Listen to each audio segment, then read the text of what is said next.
अमृत की कविता सिर्फ कविता नहीं है भरत, वो एक हथियार है। मेरे लिए तो सबसे पहले वो एक कविता है। मेरे विचार में हर कलात्मक रचना, कविता, नाटक, उपन्यास या फिल्म ही, जिसके जरिए जनता के साथ विचार की सतह पर जुड़ सकते हैं, सामाजिक या राजनीतिक संघर्ष में एक हथियार है। एक तरह से सही है, लेकिन हर बार ऐसी जिद क्यों? ये जिद नहीं है भरत, सच्चाई है। कला को राजनीति से अलग नहीं किया जा सकता। जरा ध्यान से देखो तो हर देश की सरकार कला के माध्यम को अपनी सत्ता कायम रखने के लिए इस्तेमाल कर रही है। अगर बुनियादी परिवर्तन लाना है तो हमें अपनी कला, अपने माध्यम को एक हथियार की तरह इस्तेमाल करना होगा। अगर फिर भी काम नहीं बनता तो हथियार को अपना माध्यम बनाना होगा। आपका मतलब है कला का उद्देश्य सिर्फ राजनीति का हथियार बनकर रह जाना है? उसका अपना कोई स्वतंत्र अस्तित्व नहीं है? अगर आर्टिस्ट पॉलिटिकली कमिटेड नहीं है तो उसका आर्ट रेलेवेंट नहीं है। क्यों डॉक्टर? मुझे इस बहस में क्यों उलझा रहे हैं? सीरियसली, आर्टिस्ट किसी भी पॉलिटिकल आइडियोलॉजी में विश्वास रखे या किसी भी पॉलिटिकल पार्टी का मेंबर बन जाए, ये उसका निजी फैसला है, उसका व्यक्तिगत चुनाव। मैं इसे उसके आर्ट के रेलेवेंट होने की आवश्यक शर्त नहीं मानता। लेकिन एक बात स्पष्ट है, श्रेष्ठ कला और साहित्य 20वीं शताब्दी में तो खासकर किसी न किसी किस्म के प्रोटेस्ट के जज्बे से पैदा हुआ है। यह प्रोटेस्ट केवल राजनीतिक था, सामाजिक या आध्यात्मिक था, इसका विश्लेषण करना आसान नहीं है। लेकिन कलाकार के मन में प्रोटेस्ट का, विद्रोह का जज्बा बहुत शक्तिशाली था। कोई भी पॉलिटिकल सिस्टम हो, अन्याय और दमन के विरुद्ध आवाज उठाना कलाकार की अहम जिम्मेदारी है।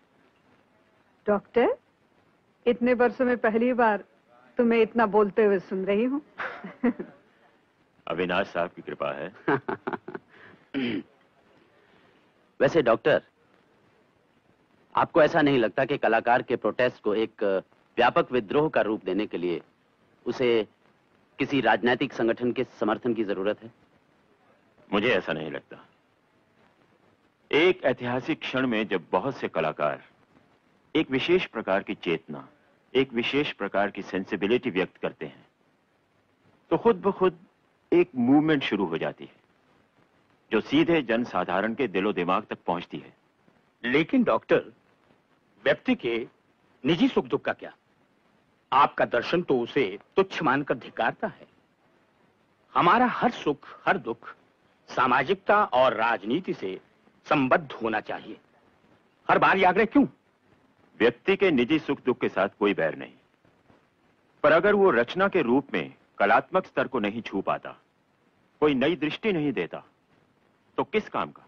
डॉक्टर साहब, कभी कभी मुझे यह संदेह होता है कि जब हम सोशल कमिटमेंट की शर्त लेकर चलते हैं तो कला का दर्जा छोटा तो नहीं हो जाता?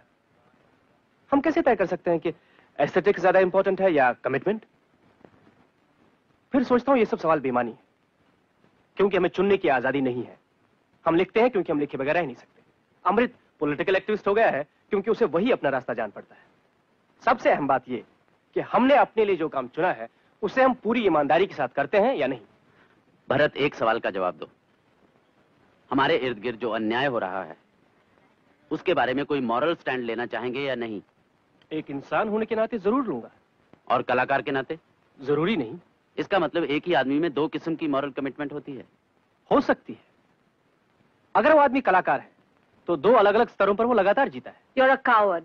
मॉरल स्टैंड लेने से घबराते हो और होशियारी से शब्द घुमाते हो। नहीं, असल में मेरा स्टैंड ज्यादा मॉरल है। अगर मैं दो तरह की मॉरल कमिटमेंट्स रखने में गफलत करता हूं तो इंसान होने के नाते तो मैं भ्रष्ट हो ही जाता हूं, कलाकार होने के नाते भी ईमानदार नहीं रह पाता। कितने कलाकार मिलेंगे जो आपके दो स्तरों पर रहकर पूरी ईमानदारी से जी लेते हैं, बगैर समझौता किए? ये अलग सवाल है। अलग सवाल नहीं है भरत। कभी न कभी भीतर का इंसान और कलाकार एक दूसरे के सामने पड़ जाते हैं और एक ही सवाल का जवाब ढूंढने लगते हैं। तभी निर्णय करना पड़ता है, करना ही पड़ता है कि हम कलाकार बनकर जीना चाहते हैं या इंसान बनकर। कभी तुम्हारे सामने ऐसा सवाल उठे तो तुम क्या करोगे?